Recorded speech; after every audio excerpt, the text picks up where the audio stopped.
I already know that, by the title of the video, I'm gonna have a lot of disagreeing people on this, but that is what it is. But the first thing we're gonna talk about is Kirk Cousins, not this, the stats with the 6 interceptions and how poorly he, has, produced this season through the 3 games. This is about his contract. So his base salary in 2021 after this season is $21 million dollars with a signing bonus of $10 million, dollars, which results in a cap hit of 31. Now, in 22, it's a $35 million base salary with a $10 million signing bonus, so $45 million cap hit.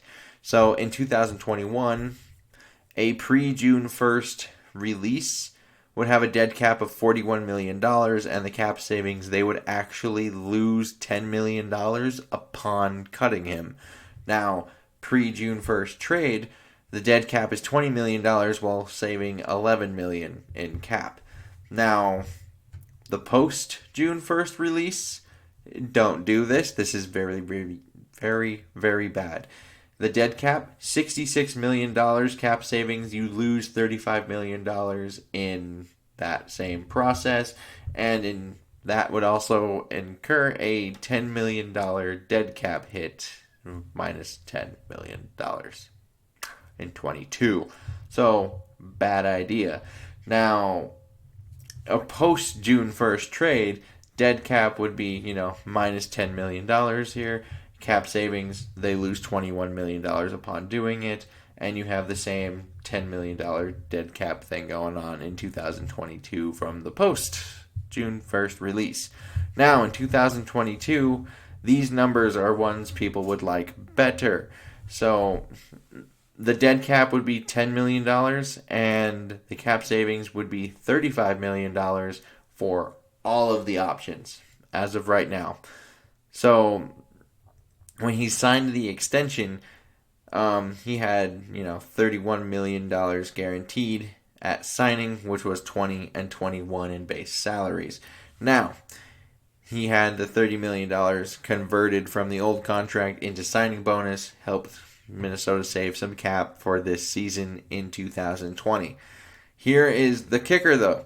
The 2022 base salary, the $35 million base salary, is fully guaranteed on the third day of the league year. Now, the league year, just for reference, in 2020 started on March 18th. So, essentially, if you don't find a way to trade Kirk Cousins on, what is a fully guaranteed $21 million base salary, in basically a month after the Super Bowl happens, he's on the roster, and for 2 more years, because I don't see how that happens. But that's going to make him ridiculously hard to trade or get rid of, because you can't cut him at that point, because the $35 million in 22 is also guaranteed. So all of the nice numbers that you guys are going to like when it comes to getting rid of Cousins, where it's like, oh, you save $35 million no matter what you do. That's wrong. You're going to incur a lot of problems. So, yeah, I just don't know how you get rid of that. It's going to be difficult. It is probably possible. I'm just not sure I see a team that would be willing to take on that kind of contract. Now, there's other things I have here, which is the whole IR, opt-out, kind of reserve, pup list kind of thing going on.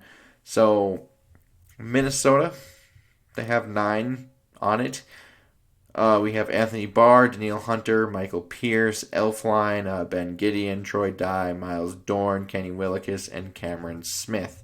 So, among these, you have 5 likely starters. I say likely because I'm pretty sure Ben Gideon would be a starter in base. And that's actually, in terms of actual cap here, that's 16% of Minnesota's cap space on this list. And If you want to do it without Michael Pierce not involved, that number from 16% drops to 13.4%. And I know there will be some that are going to be like, well, Kirk Cousins has all this money. Kirk Cousins is 10% of this year's cap, which is still less than 13.4% if you even want to use the lower number. And of that 16%, 15.1% were actually starters in terms of that. So you only had 0.9% not be starters or a likely starter. And if you want to look at it that way, 22.7% of all of Minnesota's starters are on this list. Nearly 25% of their 22 starters are unavailable. So, yeah, and if you want to also go further into things here, the guard situation, possibly, or maybe even probably, the worst guard situation in the league, because you do have Dakota Dozier, Pro Football Focus grade of 49.8, Drew Samia, 30.5. So you probably have the worst guard tandem in the entire league, and a lot of people are blaming the quarterback that he's not doing so well. It's like, well, the whole team isn't, and it's kind of this is why. So I'm just thinking, would an unproven first-year quarterback, if we had one this year, would he fix all of these problems? Because that's kind of the question I'm asking at this point.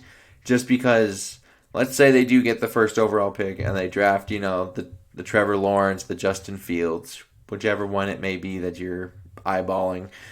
And if he was on this team this season with these problems, would you expect a winning record?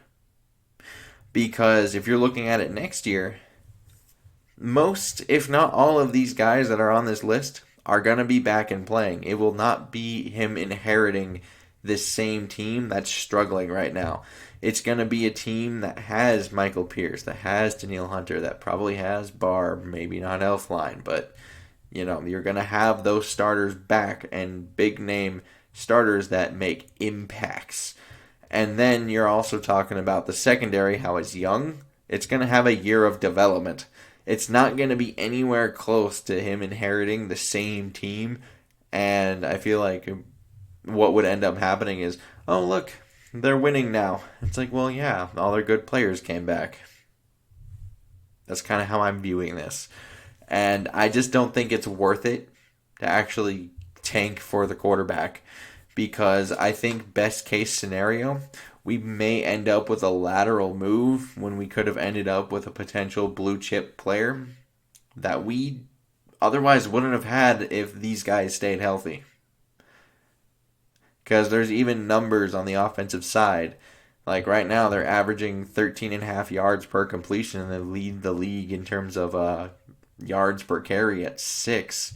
Like, there's actual good moments in this thing where it's like, if guys were healthy, this team is not a lot better. It's significantly better and a potential threat to some things. So that's kind of where I'm at, and I really don't think you can get rid of the Kirk Cousins contract. That's probably one of the biggest parts of this. It's like, I think when things are working well around him, he's more than solid enough. It's just nothing right now is working. And like I said, 22.7% of all of their starters, or likely starters in Gideon's case, is on, they're unavailable. They can't be on that. They can't be on the field. Just how it is. I would like to know your guys' opinions, thoughts below. Like and subscribing. Super helpful. And until next time, I bid y'all adieu.